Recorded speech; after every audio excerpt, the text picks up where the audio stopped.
The objective of the project is to build a distributed architecture that can efficiently train hyperparameter configurations for use in classification of images with convolutional neural networks.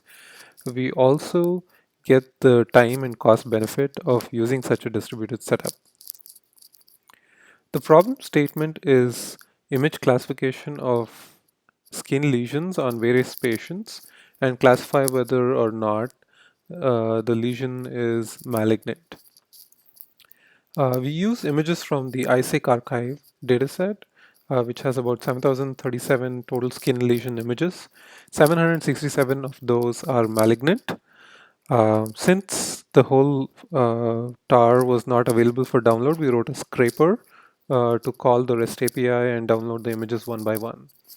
Once the images were downloaded, we transformed them to TF record format so that the TensorFlow library can consume those images. The images were stored in two directories, benign and malignant, and saved on HDFS. To do the image classification task, we use what's called as convolutional neural networks uh, via the TensorFlow library. The CNNs are a type of feed-forward artificial neural network which model animal visual perception and can be applied to visual recognition tasks.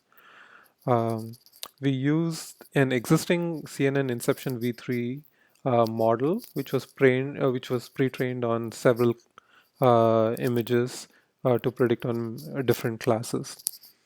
We use a technique called as transfer learning, wherein we use this pre-trained model and fine-tune it with a new set of images and enable it to classify according to our labels, which are malignant and benign. Here is the distributed architecture diagram. We have a standalone Spark cluster, and we have two worker nodes. Um, each of them has been installed on an Azure NC6 VM, which has 6 cores, 56 gigabytes of memory, and 380 gigabytes of hard disk space. In order to automate the setup, we have used Docker images, and we ran Docker containers on each one of these virtual VMs and configured them in this cluster formation. For this project, we selected the RMS prop optimization method. Our goal was to select the set of parameters which generated the highest AUC. We chose decay, momentum, and learning rate, and here are the ranges that you can see we tried out. The total number of experiments were about 46, and we trained for 1,000 iterations for each one of these experiments. And we picked the model with the highest AUC.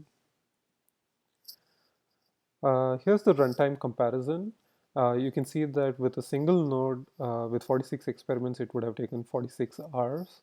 With the two worker nodes cluster, we have reduced that to 23 hours, thus saving effectively half the time.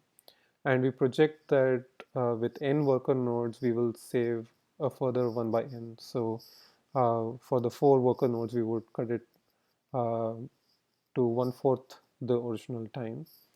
We want to stress that this also has an additional cost benefit in terms of the VM usage. Here's the final classifier results. We want to highlight the accuracy, which was 93.5%, AUC of 0.771.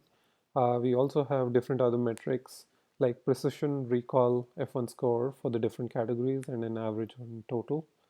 Um, Based on the best results that we got, here are the hyperparameters and their values that we have chosen.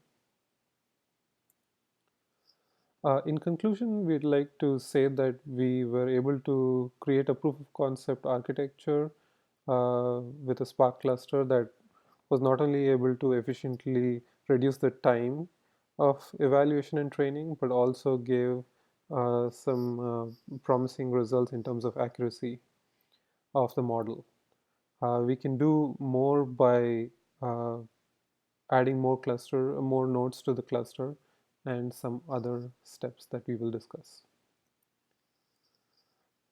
In future work, we plan to use different and more sophisticated hyperparameter search techniques like random search and random hill climbing.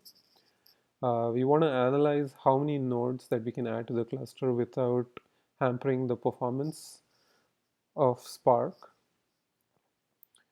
We also want to try out the distributed mode of TensorFlow itself, where we can improve the training performance and add a second layer of distribution over the distributed Spark cluster.